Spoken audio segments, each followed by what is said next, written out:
இந்த வீடியோவில் நம்ம என்ன பார்க்க போகிறோம்னா, சிம்ம ராசிக்காரர்களுக்கு மே 2026 எத்தகைய ஒரு பலாபலன்கள் நிறைந்த ஒரு மாதமாக சயின்டிஃபிக் வேதிக் அஸ்ட்ராலஜி முறையில் எதையுமே மிகைப்படுத்தாமல், பரிகாரங்கள் அது மாதிரி மூட நம்பிக்கைகள் எல்லாம் போகாமல், ஒரு கிரகமும் ஒரு இடத்துல இருக்கும் பொழுது, ராசி அதிபதி ஒரு இடத்துல இருக்கும் பொழுது, மற்ற கிரகங்கள்லாம் ஆண்டு கிரகம் என்று சொல்லப்படுகிற குரு, சனி, ராகு, கேது, மாத கிரகங்கள் எல்லாம் ஒரு இடத்திலும் சஞ்சரிக்கும் பொழுது, பயிற்சி பெறும் பொழுது எத்தகைய ஒரு தாக்கத்தை சிம்மராசிக்காரர்களுக்கு மே 2026 கொடுக்க போகுதுங்கிறது துல்லியமாக பார்க்க போகிறோம். இப்போ பாருங்கள், மே மாதம் பிறக்கிறப்பவே பார்த்தீங்கன்னா ராசி அதிபதியாகிய சூரியன் எங்கே இருக்கார் அப்படின்னா உச்சம் பெற்றிருக்கிறார். உச்சம் பெற்று 9ஆம் இடத்தில் இருக்கிறார். ஏப்ரல் வரைக்கும் உச்சம் பெற்றிருந்து மே 15ஆம் தேதி, அதாவது மே மாதம் பிறந்து செகண்ட் ஹாஃப் ஸ்டார்ட் ஆகும் பொழுது அவர் ரிஷபத்துக்கு வரார். அப்படிங்கிறப்ப நம்ம நல்ல விஷயம், ராசி அதிபதி 10ஆம் இடத்துக்கு போகுது, அருமையான விஷயம். ஸோ மே 15ஆம் தேதிக்கு மேலே நல்ல விஷயங்களை எதிர்பார்க்கக்கூடிய ஒரு அமைப்பு சிம்மராசிக்காரர்களுக்கு, அஸ்தம சனியால் பாதிக்கப்பட்டு கொண்டிருக்கக்கூடிய சிம்மராசிக்காரர்களுக்கு இது ஒரு நல்ல ஒரு மாற்றத்தையும் நல்ல ஒரு சப்போர்ட்டாகவும் இருக்குங்கிறது நீங்கள் புரிஞ்சுக்கணும். அதே சமயத்தில் குரு, சனி, ராகு, கேது எந்த ஒரு பயிற்சியும் மே மாதம் பெறவில்லை. குரு தான் பார்த்திங்கன்னா ஜூன் முதல் வாரம் 12ஆம் இடத்துக்கு 11ஆம் இடத்துலேருந்து வருகிறார். ஸோ குரு 11ல், சனி அஸ்தமத்தில், ராகு 7ல், ராசிக்குள்ள கேது. இப்படி ஒரு அமைப்பு இருக்கிறது சிம்மராசிக்காரர்களுக்கு ஒருவித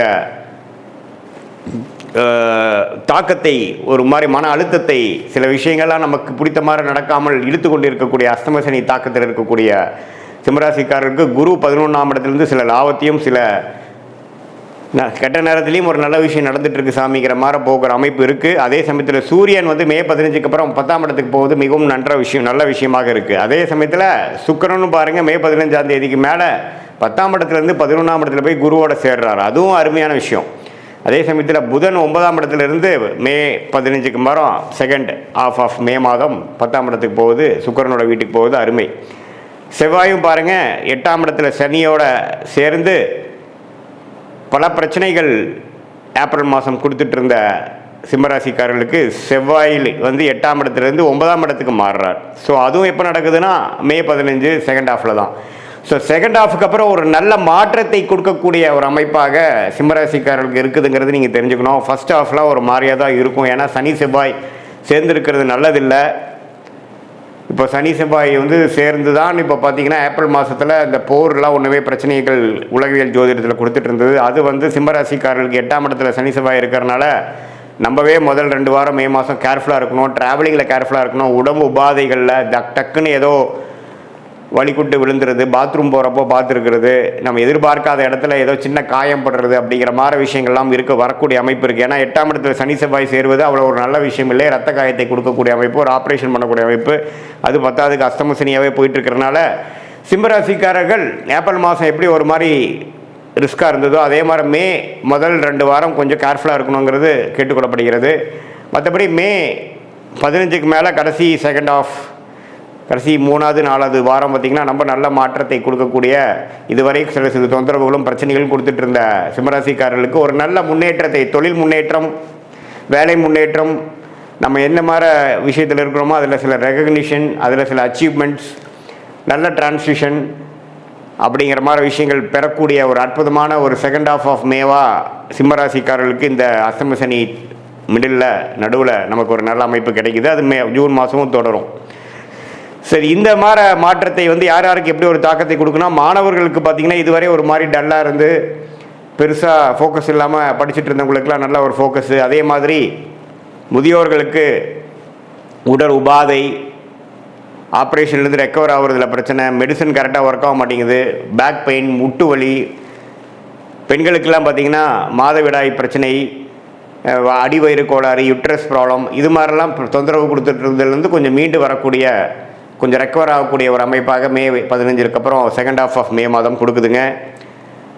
இதுதான் ஒரு பொதுவான ஒரு பலனாக சிம்மராசிக்காரர்கள் எடுத்துக்கணும். பட் மெயினாக துல்லியமான உங்களுடைய பலன்கள், வாழ்க்கை அடுத்து வரக்கூடிய ஷார்ட் டேர்ம், லாங் டேர்மில் எப்படி இருக்குன்னு தெரிஞ்சுக்கணுன்னா உங்களுடைய பிறந்த தேதி, பிறந்த நேரம், பிறந்த ஊரை வைத்து திருக்கணித பஞ்சாங்கத்தில் ஜாதகத்தை போட்டு அதில் நீங்கள் என்ன லக்னத்தில் பிறந்தீங்க, நீங்கள் சிம்மராசியில் உத்திர நட்சத்திரத்தில் பிறந்திருக்கீங்களா, அல்லது மகமா, அல்லது பூர நட்சத்திரத்தில் பிறந்திருக்கீங்களா, எது மாதிரி தசாபுக்திகள் போய் கொண்டிருக்கிறது, தசநாதன் முக்திநாதன் இப்போ நம்ம பேசின கோச்சார அமைப்பில் எப்படி போயிட்டுருக்கிறார், நம்மளுடைய தசாபுக்தியையும் இப்போ சனிப்பயிற்சி குரு பயிற்சி இந்த மாத கிரகத்தின் சஞ்சாரத்தையும் சேர்த்து வைத்து நாம் பார்க்கும் பொழுது நல்ல ஒரு துல்லியமான வாழ்க்கை பலன்கள், எது மாதிரி விஷயங்கள் நம்ம காத்து கொண்டிருக்கிறது, வேலையா தொழிலா, எப்போ இடம் மாறலாம், எப்போ வேலையை மாற்றலாம், எப்போ தொழில் அபிவிருத்தி பண்ணலாம், எப்போ வந்து கடன் போட்டு நம்ம வந்து அபிவிருத்தி பண்ணலாம், இம்போர்ட் எக்ஸ்போர்ட் பிஸ்னஸ் நல்லா வருமா, வெளிநாடு தொடர்பா அல்லது உள்நாடா,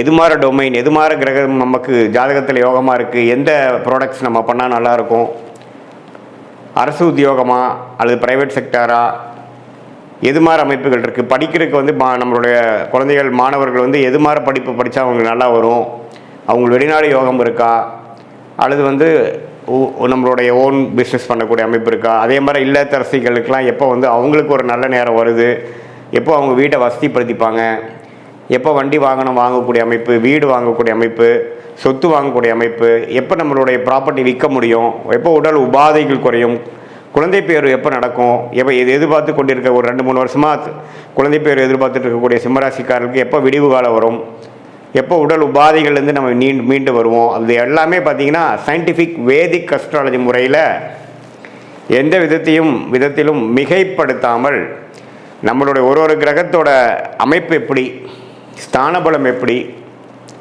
திக்பலம் எப்படி, திருக்பலம் எப்படி, இந்த அமைப்பெல்லாம் நம்மளுடைய ஜாதகத்தில் எப்படி இருக்குது, இப்போ நடக்கக்கூடிய செவ்வாய் புதன் சுக்கிரன் சூரியன் அது போன்ற கிரகங்கள் பெயர்ச்சி எது மாதிரி ஒரு தாக்கத்தை சிம்மராசிக்காரர்கள் கொடுத்து அப்போ என்ன மாதிரி தசா புக்தி அந்தரம் நடந்து கொண்டு இருக்கிறது, தசையை டிவைட் பண்ணால் புக்தி, புக்தியை டிவைட் பண்ணால் அந்தரம், அந்தரத்தை டிவைட் பண்ணால் சூக்ஷ்மம் லெவலில் ஆண்டு கணக்காக மாத கணக்காக குவார்டர் கணக்காக 3 மாதமாக எப்படி நமக்கு இருக்குது, எது மாதிரி திசையில் நம்மளுடைய வாழ்க்கை திரும்ப போகிறது, என்ன சாய்ஸ் எடுக்கிறது நல்லது அப்படிங்கிறதெல்லாம் நம்மளுடைய கர்மாவின் வழியில் நம்ம தெரிந்து கொண்டு அதுக்கு தகுந்த மாதிரி வாழ்க்கையில் முயற்சிகளும் வாழ்க்கை சம்பவங்களையும் நம்ம அமைச்சு கொண்டு வேணால் அந்தந்த நேரத்தில் அந்தந்த விஷயத்தை சரியான நேரத்தில் செய்து தேவையில்லாத பொருள் விரயங்கள், தேவையில்லாத சமய விரயங்களை தவிர்த்து நம்மளுடைய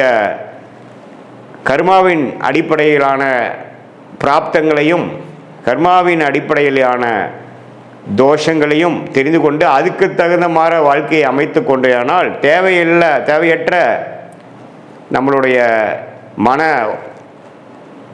சஞ்சனங்கள், தேவையற்ற முயற்சிகள், நீங்களே வந்து உங்களுடைய பிராப்தங்கள் தெரிந்து அதுக்கு தகுந்த போனாவே உங்களுக்கு தெரியும் எது மாதிரி விஷயங்கள் வேகமாக நடக்குது, எது மாதிரி விஷயங்கள் நமக்கு வந்து நம்ம இழுபறியாக இருக்குது, எது வந்து கர்மாவை நம்மளுடைய நேர் டைரெக்ஷனில் போகிற மாதிரி இருக்குது, எது எதிர்நீச்சல் போட வேண்டியதாக இருக்குதுங்கிறது உங்களுக்கே நம்ம சொன்ன பலன்கள் செஞ்சு வாழ்க்கையில் செய்கிறப்பவே அதோட ரிசல்ட் தெரிஞ்சு அது கரெக்டாக இல்லையான்னு நீங்களே தெரிஞ்சுக்கலாம்.